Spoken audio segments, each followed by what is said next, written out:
Ion কি করছো?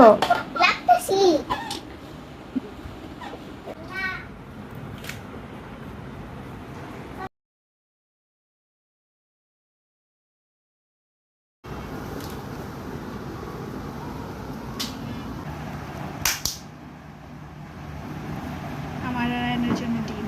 তুমি কি দেখ?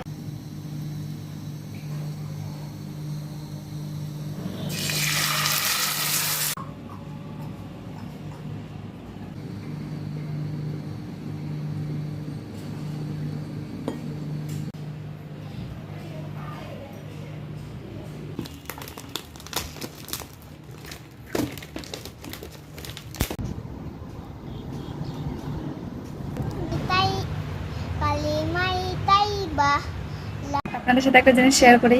এখানে এই ছাতাটা যেদিন নিয়ে এসেছিল আয়নের বাবা, আমাকে এনে বলছিল, জানো তোমার জন্য বিএমডাব্লিউ এনেছি। তখন আমি তো অবাক হয়ে গেছিলাম যে বিএমডাব্লিউ নিয়ে এসেছে। বিএমডাব্লিউ মানে তো হচ্ছে কার। তো পরে যখন এটা দেখলাম আমি তো অবাক। তো ছাতার নাম আর কি বিএমডাব্লিউ। তাই জন্য আজকে আপনাদের সাথে এটা শেয়ার করলাম। ছাতাটা বেশ হেভি।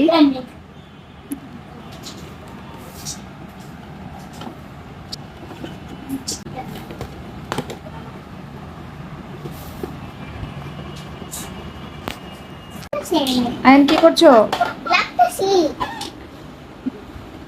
এগুলো ফেলছো কেন? উঠাও।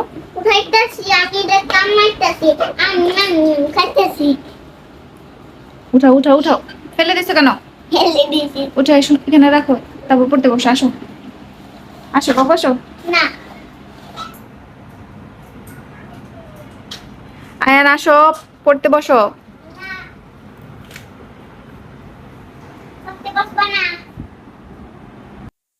আসসালামু আলাইকুম everyone, welcome back to my new blog Labani's nest. আপনারা সবাই কেমন আছেন?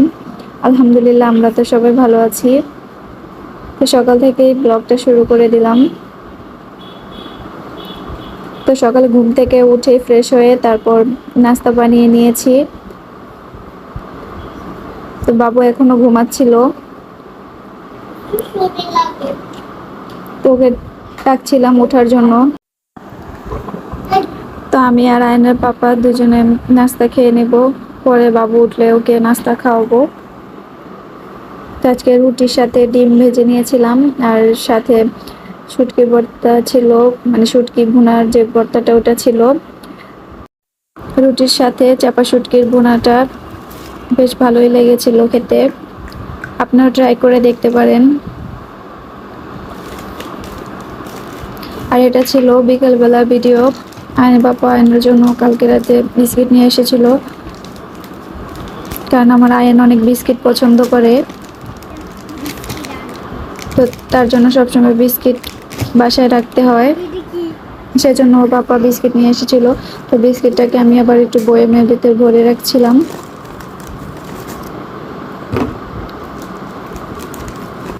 দুপুরে খাবার খাওয়ার পর মা ছেলে আমরা একটু শুয়েছিলাম। এর মধ্যে আবার কারেন্ট চলে গিয়েছিল, যার জন্য ঘুম আসছিল না, অনেক গরম ছিল।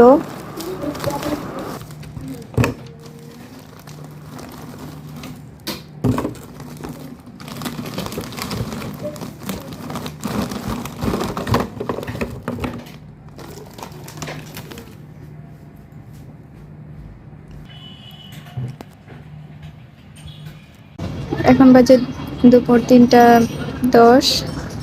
তোমার আমি আর বাবু একটু শুয়েছিলাম, তো ওর মধ্যে আবার কারেন্ট চলে গিয়েছে। প্রচন্ড গরম লাগতেছে, সেজন্য উঠে বারান্দায় চলে আসলাম। চার্জার ফ্যান ছিল, কিন্তু ফ্যানটা নষ্ট হয়ে গেছে।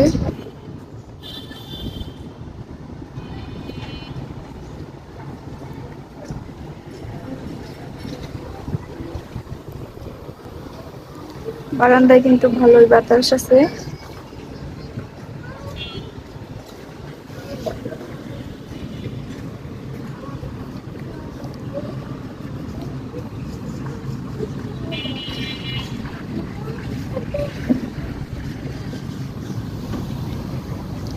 না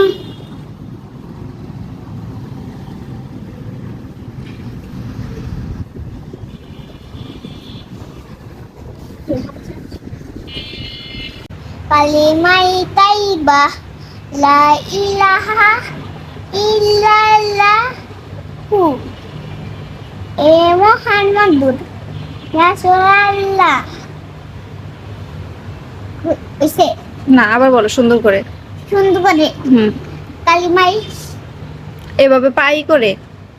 কালিমাই তাইবা লা ইলাহা ইল্লাল্লাহু মুহাম্মাদুর রাসূলুল্লাহ।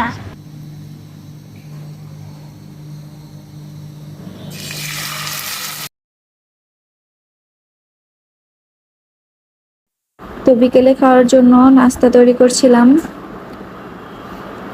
বিফ স্টেক বানাচ্ছিলাম, আর তার সাথে আয়ান ফ্রেঞ্চ ফ্রাই খেতে চেয়েছে, যার জন্য ফ্রেঞ্চ ফ্রাই বানাবো।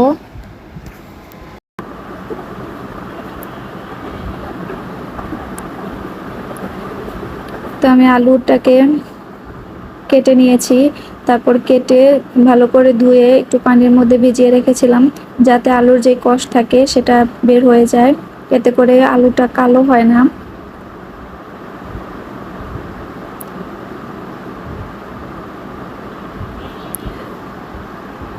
আমি আজকে ইনস্ট্যান্ট ফ্রেঞ্চ ফ্রাই বানাবো।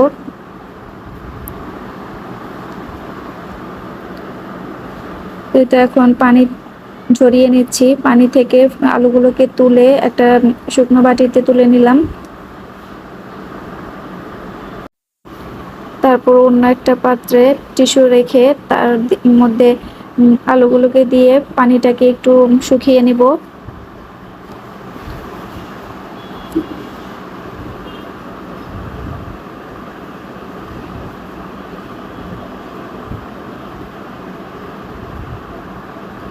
যেহেতু পানিটা একটু শুকিয়ে গিয়েছে, এরপর এর মধ্যে একটু লবণ, সাথে একটু মরিচের গুঁড়ো আর হচ্ছে কর্নফ্লাওয়ার দিয়ে এগুলোকে মাখিয়ে তারপর তেলের মধ্যে ভাজবো। আমি অন্যরকম ভাবেও করে থাকি, আজকে একটু অন্যরকম ভাবে ট্রাই করলাম।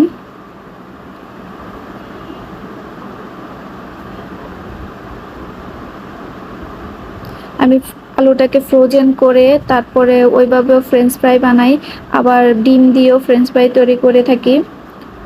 তো আজকে আবার এভাবেই তৈরি করলাম।